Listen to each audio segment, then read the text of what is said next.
Imagina por un momento que el cielo se abre ante tus ojos, revelando no un simple destello, sino una luz tan pura que trasciende todo lo que has conocido. Eso es exactamente lo que le ocurrió a Sanulin cuando solo tenía 5 años, en un momento que marcaría su vida para siempre. Creció en un hogar donde la fe cristiana no formaba parte de la vida cotidiana, donde el nombre de Jesús era solo una palabra entre muchas. Pero algo extraordinario estaba a punto de cambiarlo todo. Una tarde, mientras tocaba, una melodía celestial la envolvió. No era una canción cualquiera, de esas que escuchamos todos los días. Era algo que tocaba el alma, que resonaba dentro de ella como si fuera la esencia misma de la belleza. Curioso, Sanulin corrió hacia la ventana, y al mirar hacia arriba, fue testigo de algo que desafiaba toda lógica. Las nubes se abrieron como un velo que se aparta, revelando un esplendor dorado y radiante imposible de describir con palabras terrenales. Y entonces, allí, en medio de ese escenario divino, vio a un hombre con túnica blanca, de pie en un camino celestial. Sus ojos, eran tan profundos, tan llenos de amor y paz, que Sanulin sintió como si el universo entero estuviera contenido en esa mirada. En ese momento ella no sabía que estaba frente a Jesús. Después de todo, ¿cómo podría ser? Su familia, aunque filipina y mayoritariamente católica, nunca había cultivado una fe verdadera. Pero algo dentro de ella reconoció lo que las palabras no podían explicar. Era como si cada fibra de su ser supiera que estaba ante la fuente misma de amor, alegría y bondad infinita. La presencia de ese hombre irradiaba una paz que nunca antes había sentido, un sentimiento de plenitud que la envolvía por completo. Pasaron los días y Sanulin no podía quitarse esa visión de la cabeza. Miró al cielo, esperando, casi rogando que algo como esto volviera a suceder. Y entonces, como si el cielo mismo respondiera a su anhelo, las nubes se abrieron una vez más. Esta vez, no fue solo una luz dorada lo que apareció, sino un río cristalino que fluía con una belleza indescriptible. Las aguas brillaban como diamantes líquidos, reflejando una pureza más allá de todo lo que jamás había visto. Fue como si el paraíso se hubiera revelado por un breve momento, dejándola asombrada y, al mismo tiempo, con la sensación de que algo más grande estaba por llegar. Pero no todo fueron visiones de luz y paz. Con el paso de los años, Sanulin se dio cuenta de que su conexión con el mundo espiritual era más profunda de lo que imaginaba. Sentía como si viviera en dos realidades distintas, una, el mundo físico que todos conocemos, otro, un plano invisible, lleno de misterios que no siempre resultaban agradables. Durante una visita a la casa de campo de su abuelo, sucedió algo aterrador. Mientras dormía, fue despertada por una presencia oscura, una criatura que parecía estar hecha de humo negro, pero con forma humana. Era gigantesca, más grande que la propia casa, y se acercaba cada vez más, como si el entorno que la rodeaba perdiera toda su solidez. Las paredes parecieron disolverse y Sanulin sintió como si estuviera flotando en un espacio sin dimensiones, presa de un miedo que estaba más allá de toda comprensión. Estas experiencias, hermosas y aterradoras, moldearon su viaje espiritual de una manera que nunca podría haber predicho. Lo que comenzó como un inocente vistazo a la gloria celestial se convirtió en una profunda búsqueda de respuestas, de comprender lo que significaba vivir entre dos mundos. Y hoy, Sanulin está aquí para compartir esa historia con ustedes, no como una historia de fantasía, sino como un testimonio real de cómo lo divino puede manifestarse de maneras que desafían nuestra comprensión. Prepárate, porque lo que estás a punto de escuchar cambiará tu percepción de lo que es posible y del amor que nos rodea, incluso cuando no lo vemos. Esa presencia helada ardía como lava fundida en lo profundo de la tierra. El frío no era solo físico, era una sensación que atravesaba el alma, como si el aire mismo se estuviera transformando en algo vivo, pulsante, y al mismo tiempo, mortal. Y el olor, el olor era algo que nunca podría olvidar. Un aroma lejano, casi intangible, pero tan intenso que parecía pegarse a mi lengua, como si pudiera saborearlo en el fondo de mi garganta. Era dulce y podrido al mismo tiempo, como flores marchitas dejadas al sol durante días, mezcladas con el olor a carne en descomposición. Y el terror no tenía fin. Cada segundo parecía una eternidad, y estaba perdido en pensamientos frenéticos, repitiendo las mismas palabras con desesperación, como si pudieran anclarme a la realidad. Kawar kao, una oración sin sentido, un grito silencioso contra lo que no podía nombrar. Hasta que, de repente, todo desapareció. Como si nunca hubiera existido. Pero esa experiencia dejó su huella. Y cuando tenía 12 años, la vida me presentó algo aún más profundo, el Evangelio. Fue a través de un vecino, un hombre llamado Cujas, que había regresado de otro país y se había convertido al cristianismo. Reunió a los niños del barrio, y con una sencillez que me conmovió, les habló del arrepentimiento. No fueron palabras vacías, fueron como flechas que golpearon mi corazón. Me pidió que leyera un extracto de la Biblia y aunque no recordaba el versículo exacto, las palabras me atravesaron como fuego. Lloré sin entender muy bien por qué. Era como si algo dentro de mí se estuviera rompiendo, pero de una manera buena y limpiadora. Por primera vez reconocí mi condición de pecador, mi soledad, el vacío de no tener a mis padres cerca. Y luego me preguntó, ¿sabes que Dios puede ser tu padre? Esa pregunta resonó dentro de mí como un trueno. Nunca había conocido el amor de un padre, y la idea de que el Creador mismo pudiera llenar ese vacío me llenó de un hambre que no sabía que existía. Empecé a asistir a la iglesia, a devorar las escrituras y a buscar respuestas. Pero el mundo que me rodeaba no entendió esta transformación. Crecí en un ambiente hostil, entre personas que me enseñaron a ser fuerte, a nunca mostrar debilidad. Cuando notaron que estaba cambiando, que sonreía más, que me estaba volviendo más amable, pensaron que me estaba debilitando. Se está ablandando, dijeron. Y cuando me vieron orar antes de las comidas, tratando de vivir una fe que no entendían, empezaron a prohibirme. Fui al pastor y le pedí ayuda, les rogué que intercedieran por mí ante mi tío, quien tuvo autoridad sobre mí hasta que cumplí los 18 años. Pero la respuesta fue clara, Sandy, debemos obedecer. Aún estás bajo su autoridad. Eso me rompió el corazón. Me sentí abandonada una vez más, primero por mis padres y ahora por Dios. Si Él es todopoderoso, ¿por qué no luchó por mí? Me pregunté a mí mismo. ¿No me quiere como hija? Fue entonces cuando la rebelión se apoderó de mí. Si Dios no me quisiera, encontraría mi propio camino. Y así, me sumergí en todo lo que un adolescente herido podía buscar, fiestas, amistades vacías, una búsqueda desesperada de algo que llenara el vacío que la fe no tenía. Pero cuanto más me alejaba, más parecía acercarse la oscuridad. Hasta que, a los 17 años, en mi primer año de universidad, conocí a un amigo que lo cambiaría todo. Ella era Vicka, seguidora de una espiritualidad que, en ese momento, me pareció fascinante. Había algo en ella, una paz, una conexión con lo invisible, que me atraía. Habló de rituales, de energías, de una fuerza que impregnaba todas las cosas. Y yo, sediento de respuestas, me dejo llevar. Pero lo que no sabía era que, detrás de esa aparente belleza, había algo mucho más oscuro. Las personas que me criaron, a quienes llamaba familia, practicaban rituales antiguos, ofreciendo sacrificios a dioses que en realidad no eran más que demonios disfrazados. Creían que al derramar sangre en los postes de las puertas, al enterrar animales muertos en sus patios traseros y al cantar canciones en idiomas extraños, estaban protegiendo sus hogares. Si no lo hacemos perfectamente, algo malo sucederá, dijeron. Y yo, que todavía no entendía el poder de la sangre de Cristo, no sabía que esas prácticas eran puertas abiertas al mal.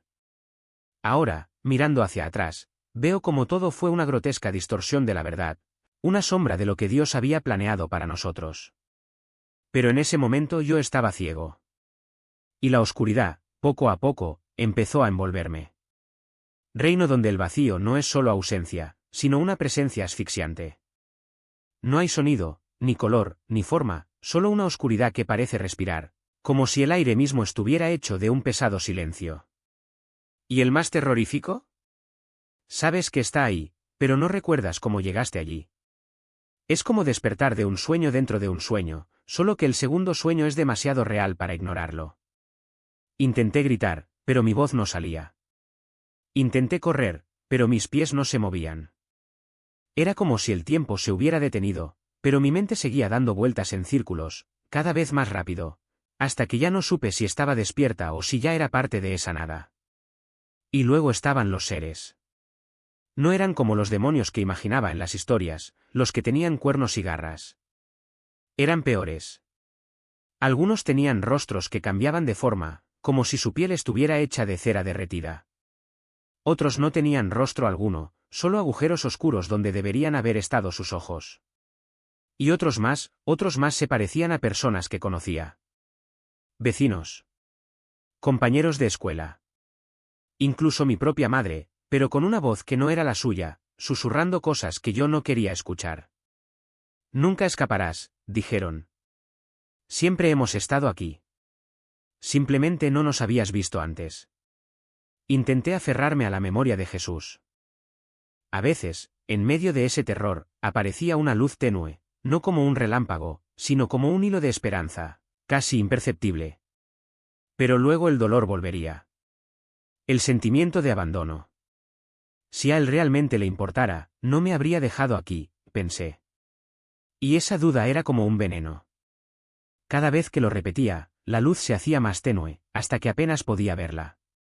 Lo peor fue saber que yo mismo había abierto las puertas. Cada ritual, cada invitación susurrada, cada vez que dije sí cuando debería haber dicho no, todo me había llevado hasta aquí. Y ahora, la oscuridad no quería dejarme ir. Me rodearon, no con cadenas, sino con promesas. Quédate con nosotros, dijeron. Aquí nunca más te sentirás solo. Aquí eres poderoso. Aquí no lo necesitas. Y por un tiempo casi lo creí. Pero había algo dentro de mí que todavía luchaba. Algo que no era mío, pero que insistía en existir, incluso cuando intentaba asfixiarlo. Era como un fuego que no se apagaba por mucho que le echara tierra. Y fue ese fuego, esa convicción obstinada, lo que un día me hizo detenerme y preguntar, ¿qué pasa si me equivoco? ¿Qué pasa si él nunca me abandonó? ¿Qué pasa si lo abandono? Fue el comienzo de todo. El primer paso para salir de la oscuridad. Pero antes de eso, necesitaba afrontar en lo que me había convertido. Y lo que vi me asustó más que cualquier espíritu. Había un lugar que no conocía, un territorio invisible a los ojos, pero tan real como el aire que respiraba. No era un destino final, sino una especie de antecámara, un limbo donde las almas en tránsito esperaban, como pasajeros en un aeropuerto cósmico, antes de ser llamadas a su verdadero destino. Y allí, en ese espacio entre el tiempo y la eternidad, las cosas no quedaron pasivas. Hubo movimiento. Hubo estrategia. No estaba vacío, como me imaginaba. Era un campo de batalla. Allí, en las dimensiones que la Biblia llaman regiones celestiales, los espíritus no vagaban sin rumbo. Se juntaron. Ellos planearon. Ellos conspiraron. En 2 Crónicas 18, un espíritu mentiroso se presenta ante el Señor y dice, te engañaré. Y así, con el permiso divino, se propone cumplir su misión, manipular a los profetas, distorsionar la verdad, llevar a un rey a la ruina. No fue una acción aislada. Fue una operación. Una conferencia de guerra. Y si los poderes de las tinieblas se organizaron, los ejércitos celestiales tampoco se quedaron quietos. Daniel 10 nos muestra a un ángel luchando contra principados y potestades para dar una respuesta a un hombre que ora. Dios no es ajeno a lo que sucede en las sombras. Él sabe lo que se trama en las tinieblas, porque Él es la luz que las ilumina. Él conoce cada reunión, cada plan, cada emboscada espiritual incluso antes de que llegue a buen término. Pero esta es la verdad que me sacudió, estos reinos no son autónomos. Ellos responden. Se mueven según la demanda del corazón humano. Cuando el pueblo de Israel abandonó al Señor para adorar a Baal y Asera, Dios permitió que los demonios detrás de esos ídolos ganaran influencia. No porque Él los aprobara, sino porque el pueblo así lo eligió. Rechazaron la verdad y abrazaron la mentira, y la mentira encontró entonces un terreno fértil para crecer. ¿Y hoy? Todavía es así. Cuando nos negamos a escuchar la palabra de Dios y preferimos mensajes que alimentan nuestro ego, que nos dicen lo que queremos escuchar en lugar de lo que necesitamos escuchar, estamos abriendo puertas. Estamos invitando a los principados a establecerse en nuestras vidas. Estamos, sin darnos cuenta, participando en sus conferencias. Pero hay un arma que interrumpe estos planes. Una fuerza que desestabiliza las estrategias del enemigo antes incluso de ejecutarlas, la oración. No es una oración cualquiera. No es una petición tímida, llena de reservas, si es tu voluntad, Señor, dámela, pero si no, también está bien. Esto no es fe. Esta es una duda disfrazada de humildad. La oración que mueve el cielo es la que arde con la certeza de quien ya la recibió. Es el incienso que asciende al trono de Dios, perfumando los cielos con la fragancia de la confianza. Es el grito de aquellos que saben que en el momento en que la petición sale de sus labios, ya está siendo procesada en los reinos espirituales, como una comisión divina, enviada por Dios mismo. ¿Y sabes qué pasa cuando esa oración llega a su destino? No vuelve vacío. Ella no flota en el limbo. Ella intercepta. Ella desvía las flechas. Ella rompe cadenas. Cambia el curso de batallas que ni siquiera sabíamos que se libraban.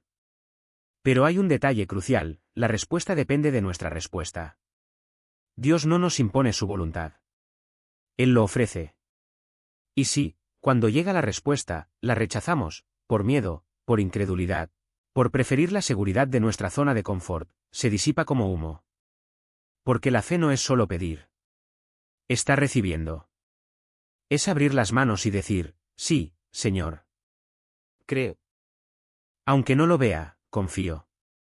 Y cuando hacemos eso, sucede algo extraordinario. Se interrumpen las conferencias del Principado.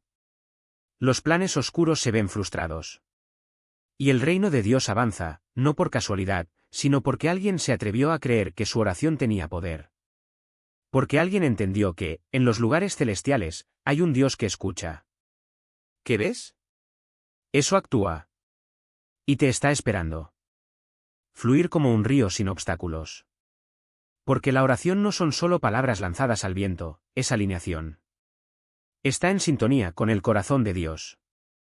Y cuando hay unidad, cuando 2 o 3 se juntan en su nombre, sucede algo sobrenatural, el cielo se mueve.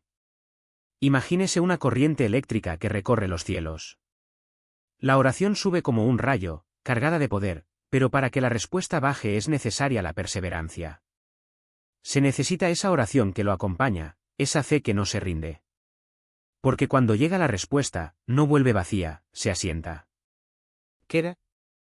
Y es por eso que somos testigos de liberaciones, sanidades, restauraciones que parecían imposibles. ¿Recuerdas a esa mujer que lloró durante años pidiendo liberación? Cuando finalmente lo recibió, dijo, no sabía que era suficiente volver a Jesús, que era suficiente dejar que su luz me inundara. Porque este es el reino del tiempo, donde todo puede ser redimido. Donde un día puede valer más que 1000 años. Y una palabra de Dios puede restaurar lo que el enemigo intentó destruir. Fue así con Job. No fue solo lo que perdió lo que le fue devuelto, fue algo más grande, más glorioso. Porque cuando Dios restaura, no solo lo arregla. Se transforma. Y aquí está el secreto: los ángeles son ministros del Espíritu. Se sienten atraídos por la gratitud porque es el aroma del cielo. Cuando tu corazón rebosa de acción de gracias, te conviertes en un imán para lo sobrenatural. Pero hay algo que bloquea este flujo: la falta de perdón. Julie, tocaste un punto crucial. Porque el perdón no es opcional, es una llave que abre puertas en el ámbito espiritual. ¿Recuerdas a quienes me lastimaron? ¿Los abusos, las palabras hirientes, las traiciones? El Espíritu Santo me dijo, perdona. No por ellos, sino por ti. Y cuando obedecí, sucedió algo extraordinario. Las barreras han caído. Las puertas se abrieron. Se plantaron 5 iglesias en lugares estratégicos y mi vida se convirtió en un canal de bendiciones. Porque el perdón no es debilidad, es poder. Es una prueba de que pasaste la prueba. Y hay 5 pruebas que todo creyente enfrenta: la prueba de la fe, la prueba del tiempo, la prueba de la pureza, la prueba del perdón y la prueba del amor. El perdón está en la cima porque libera. Quita el peso que asfixia el alma y abre el camino para que Dios actúe. Cuando perdonas, entras en reposo. Y en el reposo Dios actúa. Pero hay un detalle que no podemos pasar por alto: el enemigo copia. Él imita. Crea falsificaciones brillantes, atractivas y casi perfectas. ¿Has visto cómo el mundo oscuro opera con una disciplina aterradora? ¿Cómo obedecen sin cuestionar, cómo se mueven en sincronía? Es impresionante, pero está vacío. Porque sin amor todo esto no es más que una máquina fría y sin alma. Nosotros, sin embargo, tenemos algo que ellos nunca tendrán: el amor de Cristo. Pero a veces, incluso entre nosotros, nos falta madurez. Carece de profundidad. Falta ese amor que no busca sus propios intereses, que no guarda rencor, que no se rinde. Y ahí es donde el enemigo gana terreno. Por tanto, la oración es un camino. A veces empieza pesado, como si el aire estuviera cargado. Pero cuando persistes, cuando derribas las barreras, el cielo responde. El ambiente cambia. Y aquí es cuando los guerreros de oración deben estar alerta, porque el enemigo no se rinde fácilmente. Intenta distraer, confundir, desanimar. Pero cuando te mantienes firme, cuando no apartas la mirada de Jesús, algo sucede, se declara la victoria. Y esta victoria no es solo tuya. Resuena en los cielos. Sacude los principados. Hace avanzar el reino. Porque cada oración, cada acto de fe, cada momento de gratitud y perdón es una piedra angular de lo que Dios está haciendo en la tierra. Entonces, ¿cuál será tu parte hoy? ¿Te limitarás a observar o te levantarás y creerás que tu oración tiene poder? Porque el cielo está esperando. Y Dios está listo para actuar. Pero no nos equivoquemos, esta oscuridad no es solo la ausencia de luz. Es una fuerza activa, una presencia que consume, que asfixia, que busca devorar todo lo que toca. ¿Y lo más aterrador? Ella no actúa sola. Hay quienes, incluso vivos, eligen aliarse con ella, no por ignorancia, sino por una sed insaciable de poder. Cruzan los límites del mundo físico, pasando a través de portales invisibles para negociar, regatear y subir de nivel en una jerarquía que no lleva a ninguna parte. Porque al final, toda esta búsqueda de dominio, de estatus, de influencia, no es más que una ilusión. Una trampa que poco a poco se va cerrando, hasta que no queda nada más que oscuridad. Y aquí es donde la batalla se vuelve real. Porque mientras algunos se pierden en esta carrera por el poder, otros, aquellos que eligen mantenerse firmes en la luz, se convierten en objetivos. Tu fe, tu oración, tu simple presencia son como faros en medio de la oscuridad, y eso resulta incómodo. Molesta tanto que la oscuridad se mueve para apagar esta luz. Pero ahí es precisamente donde reside la esperanza, porque la luz nunca se apaga. Simplemente se multiplica. ¿Alguna vez te has detenido a pensar en lo que sucede cuando un hijo de Dios entra a un lugar lleno de opresión? No es solo una batalla espiritual, es una declaración.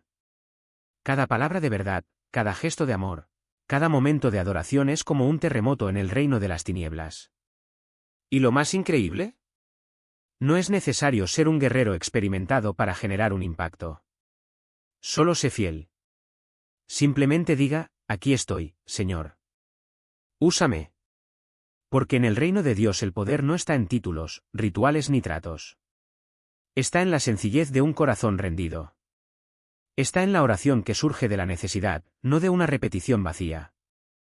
Estás en la presencia de Dios, quien no necesita estrategias elaboradas para actuar, Él simplemente actúa. Y cuando Él actúa, hasta las puertas del infierno tiemblan. Entonces, ¿cuál será tu elección hoy?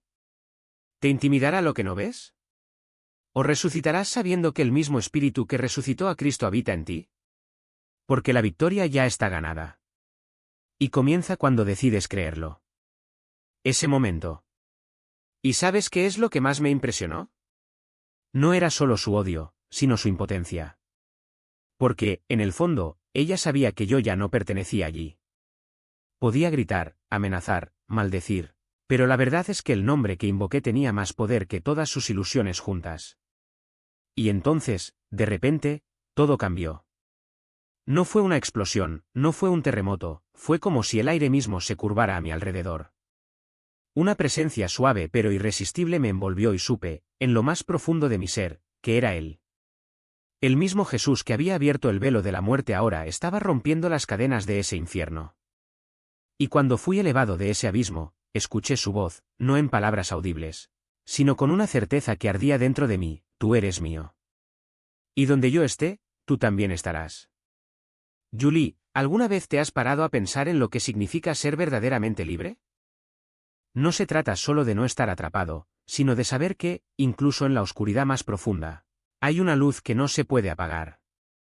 Esa chica, con todo su poder demoníaco, no podía tocarme porque ya no era suya. Y lo mismo ocurre contigo.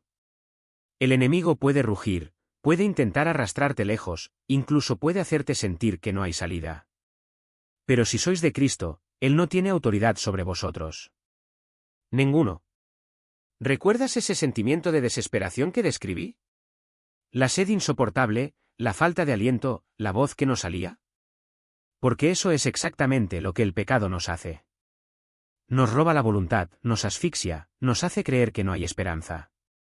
Pero Jesús no vino a dejarnos allí. Él vino a arrebatarnos de las fauces de la muerte, y ya lo hizo en la cruz. El precio ha sido pagado.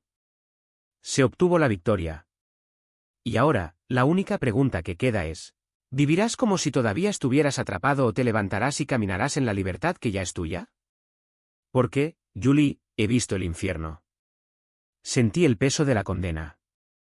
Y también vi el cielo, no como un lugar lejano, sino como una realidad que invade el presente cuando invocamos el nombre que está sobre todo nombre. No hay comparación. No hay duda. No hay lugar para la negociación. O estás de un lado o estás del otro. Y si eliges quedarte con él, debes saber una cosa, la oscuridad puede gritar, pero no puede vencer. Porque el mismo poder que levantó a Jesús de entre los muertos está vivo en ti. Y eso lo cambia todo. Vi ese lugar. No fue solo una visión pasajera, fue una cruda y aplastante realidad. El suelo se resquebrajó como piel seca, sin una gota de agua, sin un soplo de alivio. Y entonces apareció, una figura colosal, oscura como la noche sin estrellas, un pastor de la oscuridad. No un pastor de ovejas, sino de almas encadenadas. Vestían harapos rojos, sucios y rotos, arrastrándose en trance, como sonámbulos condenados. Sus pasos eran mecánicos, sus ojos estaban vacíos y lo sabía, no iban a ninguna parte. Estaban siendo guiados. Los seguí. Vi el destino final. Una boca abierta, un abismo sin fondo, y cayeron, uno a uno, como hojas muertas. Grité. Corrí. Intenté alcanzarlos, pero algo me detuvo, una barrera transparente, como agua cristalina, impenetrable. ¡Alto! ¡Alto!, supliqué, pero ellos seguían cayendo, cayendo, cayendo. Y no pude hacer nada. Nada. Cuando regresé, la sed me consumía. No era sed de agua, era sed de vida.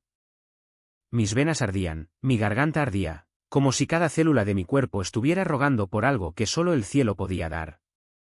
Y cuando finalmente encontré agua, fue como si el mismo infierno me hubiera quitado hasta la última gota de esperanza. Lloré. No eran lágrimas de tristeza, eran lágrimas de impotencia. De ver esas almas perdidas y no poder salvarlas. Saber que, incluso cuando estaba despierta, esa visión me perseguía, me aplastaba, me transformaba. En la universidad, se convirtió en una pesadilla recurrente. Vi el mismo lugar, las mismas almas, la misma caída sin fin. Y con el tiempo, algo dentro de mí empezó a pudrirse. No era solo dolor, era rechazo, abandono, odio. Odiado por mí mismo, por no poder hacer nada. Odio a Dios, por permitir eso. ¿Dónde estabas? Grité en silencio. ¿Dónde estabas cuando más te necesitaba? ¿Cuando fui abandonado, traicionado, herido? ¿Cuando nadie me defendió? La ira se convirtió en rebelión. Rebelión, un muro entre yo y todo lo que sabía. Fue entonces cuando conocí a mi padre. 17 años de ausencia. Y lo primero que quise hacer fue escupirle en la cara todas las preguntas que ardían dentro de mí. ¿Dónde estabas cuando me golpearon? ¿Cuando lloré sola? ¿Cuando nadie me protegió? Pero las palabras que salieron fueron las mismas que guardé para Dios.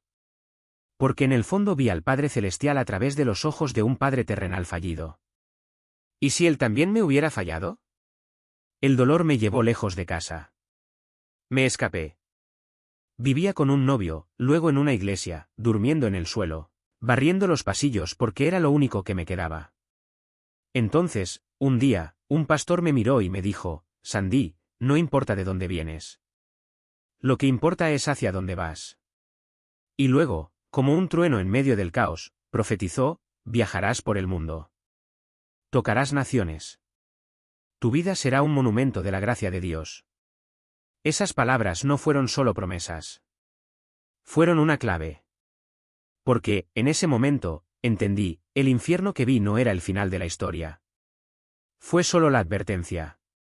Y si Dios me mostró eso, no fue para destruirme, sino para prepararme. Para saber, con cada fibra de mi ser, que el mismo poder que rompió las cadenas de Jesús podría romper las mías. Que la misma voz que decía Lázaro, sal pueda gritar a las almas perdidas, basta, basta. Y así fue como todo cambió. No porque el dolor desapareció, sino porque dejé de preguntar dónde estaba Dios y comencé a preguntar, ¿dónde está Él ahora? ¿Y la respuesta? Justo aquí. Dentro de mí. A mi lado. Luchando por cada alma que aún no ha caído. Porque si hay un infierno, también hay un cielo, y el cielo no es un lugar lejano. Es un poder vivo. Es una elección.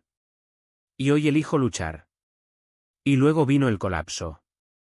No un colapso de derrota, sino el que precede a la verdadera rendición, cuando los muros que has construido durante años finalmente se resquebrajan y la luz a la que tanto has resistido atraviesa cada grieta. Fui dura, sí, porque la rebelión seguía siendo mi armadura. Pero allí, por primera vez, alguien me habló de sembrar gratis, de tinta derramada sin exigirme que entendiera cada letra. Conocía a Jesús, pero no conocía la profecía. No sabía que la palabra no era un código por descifrar, sino un abrazo por recibir. Y cuando esas palabras tocaron mi alma, no hubo explicación, solo un eco a través de décadas de cicatrices. No importa de dónde vienes. Lo que importa es hacia dónde vas. De repente, las promesas de la Biblia dejaron de ser versos lejanos y se convirtieron en mi nombre susurrado en el viento. Eres más que un ganador. Eres un terminador. Porque Dios no empieza lo que no termina.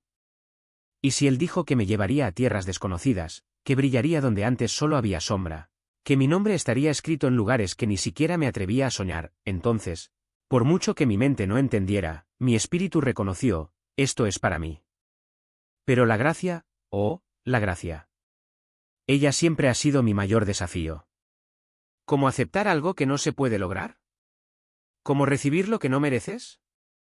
Y entonces, en el suelo de esa iglesia, con el balde y el trapeador en las manos, entendí. La gracia no es un premio, es una invitación. Una invitación a dejar de luchar contra el amor y simplemente dejar que Él me lleve. Y cuando el pastor me dijo, Julie, durante 3 años vas a limpiar este lugar, no sabía que me estaban preparando. No sabía que cada roce en el suelo era una oración silenciosa, cada gota de sudor, una confesión de que ya no tenía fuerzas para cargar con mis propias cadenas. Hasta que llegó el momento. El momento en que el silencio de la madrugada fue roto por una voz que venía de la nada y, al mismo tiempo, de todas partes. Hija mía, terminarás. No fue una promesa vaga. Fue una orden.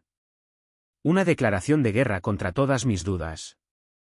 Miré a mi alrededor, buscando la fuente de ese sonido, pero solo encontré el vacío, y, dentro de él, la presencia más real que jamás había sentido. ¿Cómo, Dios? ¿Cómo terminaré si no soy nada? Si mis padres me abandonaron, si no tengo a nadie, si hasta mi sueño universitario parece un sueño muerto. Pero él no me respondió lógicamente. Me respondió con fuego. Fue allí, sobre aquel suelo todavía húmedo por el trapeador, donde el Espíritu Santo descendió como un río. No como cuando tenía 12 años, cuando sentí un atisbo, sino como una inundación. Una ola que arrasó con cada pecado, cada dolor, cada mentira que había creído sobre mí mismo. Y cuando emergí, ya no estaba rota, Julie. Era una mujer limpia. No por mis méritos, sino porque él había elegido lavarme. Y en ese instante lo supe, incluso si pasara el resto de mi vida barriendo ese piso, incluso si el mundo me olvidara, incluso si todos mis sueños se disolvieran como humo, sería la persona más rica de la tierra. Porque su presencia era mi herencia. Porque estar lleno de él era el único tesoro que necesitaría. Fue entonces cuando entendí a David. Prefiero un día en tus cortes a miles en otros lugares. Porque no hay riqueza, fama o éxito que se compare con un solo segundo en presencia del Todopoderoso. Es un amor que no se puede explicar, solo se puede experimentar.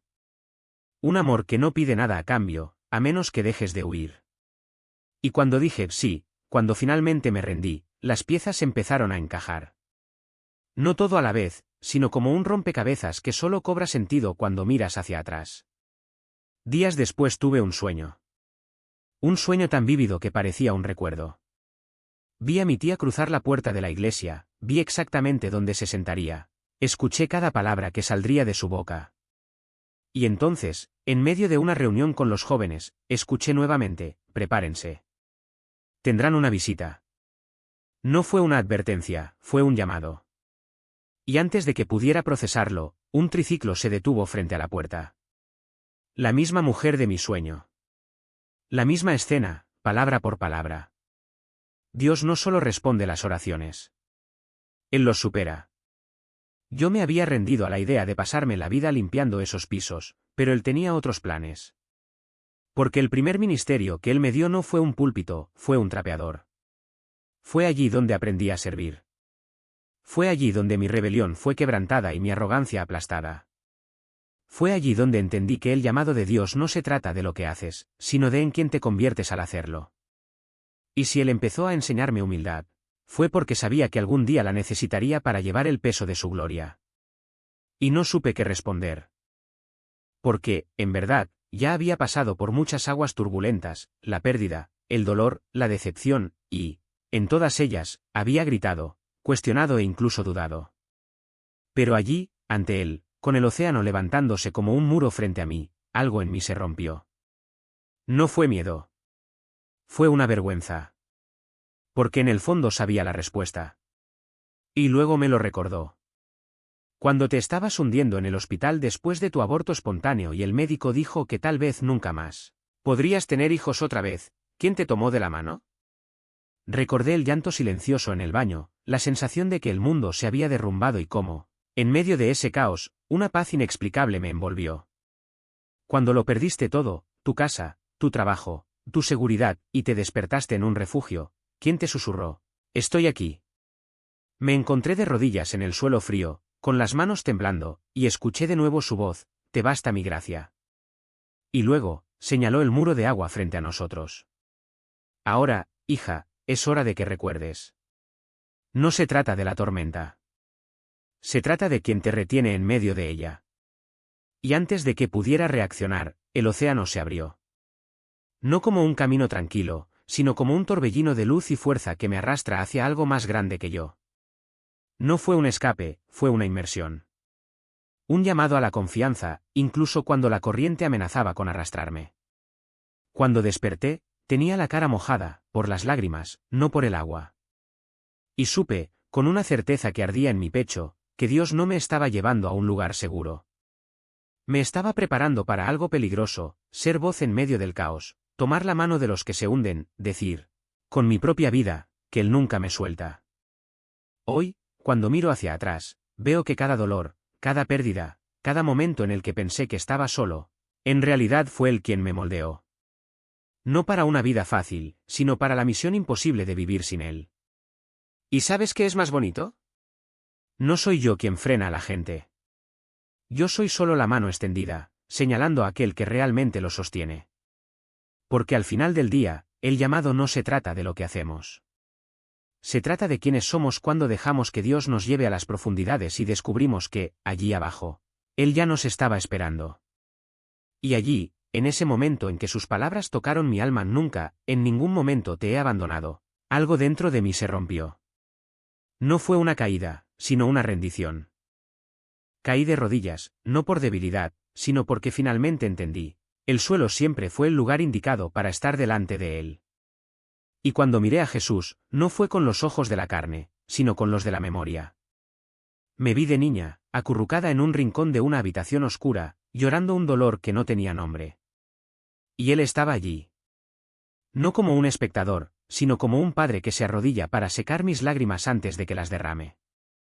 Me vi adolescente, rebelde y herida, gritándole al mundo porque nadie me entendía y, en el silencio, Él me envolvió en un abrazo que silenció todas mis preguntas. Me vi adulta, aplastada por el peso de batallas que ni siquiera sabía que se estaban librando, y allí, en medio del caos, Él entró en mi habitación y la transformó en un universo entero. Las paredes se disolvieron en estrellas, el techo se abrió a las galaxias, y en el centro de todo, Él me miró con un dolor que no era mío, sino suyo. Porque el Calvario no fue un momento aislado. Fue un amor que abarcó toda la eternidad, pasado, presente y futuro. Él no solo murió por nosotros, resucitó y sigue vivo, activo, pulsando en cada lágrima que cae, en cada corazón destrozado, en cada niño abandonado, en cada alma que se siente olvidada. Y cuando me dejó ver, por un segundo, lo que siente por nosotros, casi no pude soportarlo. Era un amor tan vasto que amenazaba con destrozarme, como si mi pecho no fuera lo suficientemente grande para contenerlo. Como si fuera a estallar en polvo ante tanta intensidad. Porque Él no solo comprende nuestro dolor, sino que lo soporta. Cada rechazo, cada abandono, cada herida que creemos que es solo nuestra, Él lo siente como si fueran suyos. Y eso, Julie, es lo que realmente cura. No son palabras bonitas, no son consuelos vacíos. Es el momento en que te das cuenta de que el dolor que te define no es mayor que el amor que te eligió. Y luego vino la vergüenza. Como una bofetada suave pero certera, Él me recordó, cuando fuiste a una misión durante 3 años, no lo hiciste por mí. Lo hiciste por ti. Y era verdad. Cada vez que me acerqué a un niño, cada vez que abracé a alguien que sufría, no estaba entregando a Jesús, sino a mí mismo. Porque en el fondo vi en ellos el reflejo de la niña que un día necesitó ser amada. Vi mis propias heridas y quise curarlas a través de ellas. Pero el verdadero amor no se trata de entregarse a uno mismo, es dar a aquel que ya nos lo ha dado todo. No es proyectarte en los demás para llenar sus vacíos, es señalar al único que puede llenarlos. Y yo, cegado por mi propio deseo de ser visto, olvidé que la misión nunca se trató de mí. Se trataba de Él. De dejar que su luz brille a través de mis grietas, no para que yo sea admirada, sino para que Él sea conocido. Porque Dios nunca me ha engañado. Él nunca me dejó desprotegido. Cada batalla que enfrenté, cada noche de insomnio, cada lágrima que tragué. Él estaba allí, luchando detrás de escena, construyendo muros que ni siquiera sabía que existían. El dolor no fue un castigo, fue entrenamiento. Una escuela donde Él me enseñó a depender, a confiar, a reconocer que, sin Él, no soy nada.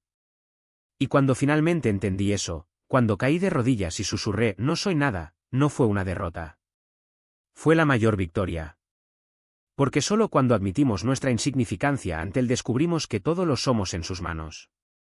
Y ahora, Julie, cuando miro hacia atrás, ya no veo una vida de sufrimiento. Veo un amor que nunca se rindió. Veo a un padre que convirtió mis cicatrices en caminos para llevar a otros a Él. Veo que cada lágrima era una semilla, y que hoy, donde antes había dolor, ha brotado un propósito. No porque yo sea fuerte, sino porque Él es fiel. No porque tenga todas las respuestas, sino porque Él nunca dejó de abrazarme. Y si estás leyendo esto y te sientes perdido, destrozado, olvidado, debes saber una cosa, no estás solo. Él está ahí, en tu habitación, transformándola en un universo entero. Él está ahí, en tu dolor, sintiéndolo más profundamente de lo que puedas imaginar. Y Él no se irá. Nunca. Ni por un segundo. Cuando miro al niño en la calle, el que una vez fui, marcado por el dolor y el abandono, ya no me veo solo a mí mismo. Veo a Jesús. Veo a Jesús en cada rostro cansado, en cada mirada que lleva el peso de historias que nadie debería tener que vivir. Y cuando salgo a predicar a las calles, ya no veo multitudes lejanas, almas perdidas en frías teorías. Veo niños amados, aunque todavía no lo sepan. Veo al Padre extendiendo sus manos sobre ellos, susurrando, "Te conozco por tu nombre". Antes, el enemigo distorsionaba mi visión. Me hizo ver el mundo a través de la lente del infierno, las personas como amenazas, los corazones como piedras, las vidas como números. Pero ahora, cuando miro a alguien, algo dentro de mí se rompe. No es una lástima. Es pura compasión, la misma que movió a Jesús a tocar a los leprosos, a llorar con los que lloraban, a morir por los que aún lo rechazaban. Y aunque no lo sepan, aunque pasen de largo sin mirarme, rezo. Oro en silencio, confiando en que el Dios que mueve montañas está trabajando detrás de escena en sus vidas. Porque la oración no es un monólogo, es un acto de entrega. Está diciendo, "Padre, no sé qué hacer, pero tú sí. No veo el final, pero tú ya estás allí". ¿Y sabes qué es lo más bonito? Esta transformación no fue solo yo. llegó a mi familia, sí, incluso a aquellos que alguna vez fueron instrumentos de dolor. Mis hijos aprendieron a ver el mundo a través de los ojos de Cristo. Entienden que dar no es limosna, es sembrar amor. Que la compasión no es debilidad, es la fuerza que mueve el cielo. Crecemos juntos, de gloria en gloria, como árboles que, incluso plantados en suelo árido, echan raíces profundas y florecen contra viento y marea. Y cuando miro hacia atrás, a este camino de cenizas que se convirtió en jardín, solo puedo hacer una cosa: levantar las manos y decir, toda la gloria es tuya, Señor.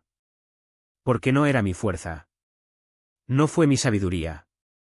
Era Él, trabajando en los detalles, tejiendo belleza donde solo había caos, transformando lágrimas en ríos de vida. Y si estás leyendo esto y sientes que tu historia no tiene esperanza, déjame contarte un secreto: Dios no ha terminado contigo. Está escribiendo los mejores capítulos en este momento, aquellos que ni siquiera puedes imaginar. Por eso, Jesús, te amamos. No por obligación, sino porque tu amor nos llegó primero. Y hoy, al compartir estas palabras, te mostramos.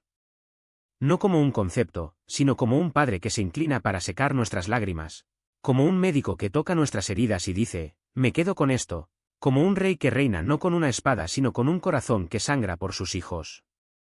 Espíritu Santo, te invitamos. Fluye sobre cada persona que escuche este mensaje. Déjeles sentir, no solo escuchar. Que tu amor los envuelva como un abrazo que no suelta. Que tu paz, que sobrepasa todo entendimiento, guarde sus corazones y sus pensamientos en Cristo Jesús. Y de eso, al final, no hay duda, tú eres Dios. Eres bueno. Y tú estás aquí. Te pedimos, Señor, que tus ángeles ministren sobre cada vida que fue tocada hoy. Que traigan sanación donde hay dolor, esperanza donde hay desesperación, luz donde hay oscuridad. Que cada palabra plantada germine en fe, que cada lágrima derramada se transforme en adoración. Porque tu reino no es de palabras vacías, es de poder. Y este poder va avanzando, conquistando corazones, restaurando lo roto, reescribiendo los destinos. Acuérdate, hijo, hija, el Señor, tu Dios, está contigo. Él es poderoso para salvar. Él se deleita en ti. Él canta sobre ti. Y en el silencio de tu noche, Él te calma con su amor. No hay lugar donde Él no esté. No hay dolor que Él no pueda transformar. No hay vida que Él no pueda redimir. Así que recibe. Reciban esta verdad como un regalo. Deja que penetre en tu alma, sane tus heridas, hable a tu espíritu. Porque el Espíritu de Dios está aquí y ahora, moviéndose como un río de vida. Y donde Él fluye, todo se renueva. Te amamos, Jesús. Gracias por tu amor incondicional, por tu gracia que nos sostiene, por tu paz que nos guarda. Porque tuyo es el reino, el poder y la gloria, por siempre.